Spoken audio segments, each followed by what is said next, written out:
Hola a todos. En el estudio de hoy veremos la segunda aliyá de la paracha semanal Jucat Balak, que corresponde al libro Números o Bamidbar 20 del 7 al 21. En esta segunda aliyá, Hachem les dice a Moshe y Aarón que tomen un bastón y reúnan al pueblo frente a una cierta roca. En este caso hablarían a la roca y daría agua, que era lo que estaban solicitando al pueblo. Moshe golpea la roca y brota agua. En el transcurso de este episodio comete un grave error, siendo la explicación convencional que golpeó la roca en lugar de hablarle. Siendo esto hizo que Dios castigara a Moshe y Aarón, impidiéndoles llevar al pueblo judío a Israel. También Moshe envía a los mensajeros al rey de Edom, solicitando el permiso para pasar por su tierra. Esto están en el sur de Canaán, ya camino a la tierra prometida. Acá también Edom rechaza el paso de los judíos, por lo tanto los judíos se ven obligados a rodear la tierra de Edom y acercarse a Canaán del este. En este caso Moshe cometió, como decía en el resumen, cometió errores. Uno de ellos fue actuar con ira. El segundo fue hablar palabras fuertes contra los hijos de Israel cuando les llama rebeldes. También duda de Hachem, también desobedece la orden de Hachem y no santificó al Eterno con su proceder. Moshe y Aarón no pudieron conducir al pueblo a la tierra prometida por el pecado que cometieron en esta ocasión. Hay muchas y diferentes explicaciones rabínicas con respecto al pecado cometido. Lo cierto es que el Eterno había dicho a Moshe que hablara a la roca, pero en lugar de hablar, él la golpeó. Esa es la esencia del pecado, no hacer lo que el Eterno ha dicho. Además, Moshe también llamó al pueblo rebelde, como decíamos delante, y preguntó si ellos mismos podían sacar agua. Por sus palabras se deduce que actuó con ira y habló como si él mismo pudiera hacer ese milagro, sabiendo que Hachem es el que hace los milagros, cuando tenía que haber atribuido al Eterno esa capacidad. En fin, los errores de estos dos gigantes espirituales como son Moshe y Aarón fueron sumados con las palabras: vosotros no me creísteis para santificarme ante los hijos de Israel. En este caso, la santificación del Eterno, en hebreo Kiddush Hashem, tiene mucha prioridad para el Eterno, y la forma de tratarle es sumamente importante, y especialmente al ser un ejemplo para todo el pueblo, como lo era Moshe. No se puede tratar al Eterno de cualquier manera y pensar que no hay consecuencia por ello. Y cuando más alto sea el cargo espiritual, como lo hemos dicho en otro estudio, más importante es tratar correctamente al Eterno, para que el pueblo tenga un buen concepto y un ejemplo a seguir. La Torá dice que Aarón y Moshe no le habían creído a Hachem. Por lo tanto, creer en el Eterno no solamente implica creer en lo que dice, sino ser fiel y ajustar toda su vida, pensamientos, actitudes, conductas, según lo que el Eterno indica. Creer en Hachem es confiar en Él. Creer en el Eterno es serle fiel. Moshe y Aarón no eran fieles al Eterno en ese momento, porque él había dicho que hablaran a la peña y no lo hicieron, sino la golpearon. Al no ser fieles, no santifican su nombre.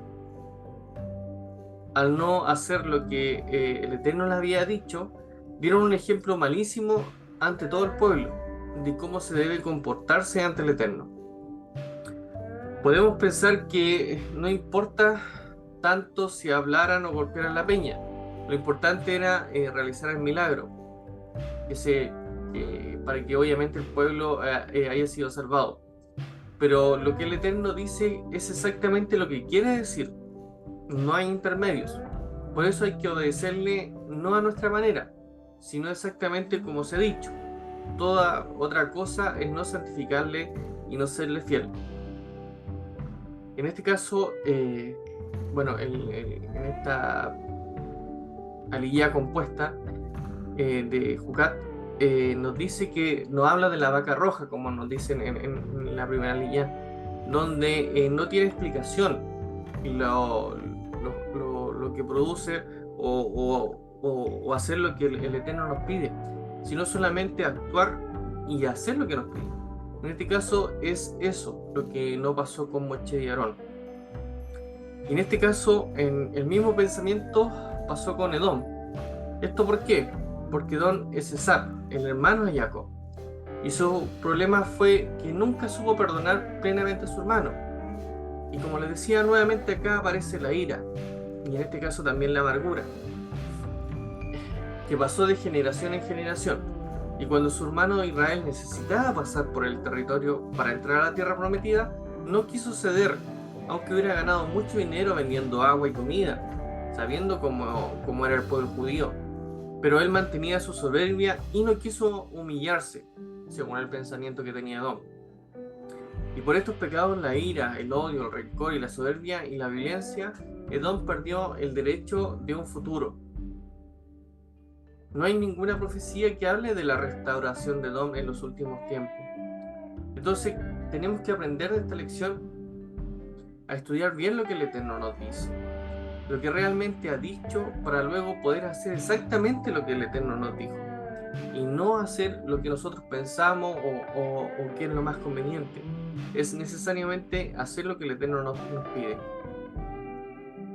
En el caso de esto y de este aprendizaje de esta liyá y de esta parachá, es que el Eterno nos ayude a sacar el rencor, la amargura, la ira de nuestros corazones, de nuestras mentes, de nuestras acciones, para que no nos perdamos la amistad de nuestros hermanos y de nuestra herencia en un mundo futuro. El que no perdona a su hermano de corazón sus ofensas, lamentablemente no será perdonado jamás por el Eterno. El Eterno nos enseñó a que debemos amar al prójimo como a uno mismo, y por sobre todo al enemigo, donde tenemos que tener la capacidad para poder entender, tener la capacidad de sanar nuestras vidas y sacar ese rencor y esa ira que tan mal nos hace actuar en momentos que el mismo Eterno nos habla. Sabemos que el que sabe perdonar, el Eterno perdona. Y esto también será perdonado ahora y para siempre. Y no cometer el error de Edom, de que en este caso, en ninguna parte de la Torá nos dice que Edom va a tener una restauración. Bueno, ese es el estudio del día de hoy. Que sea de agrado para ustedes como lo ha sido para mí. Shalom.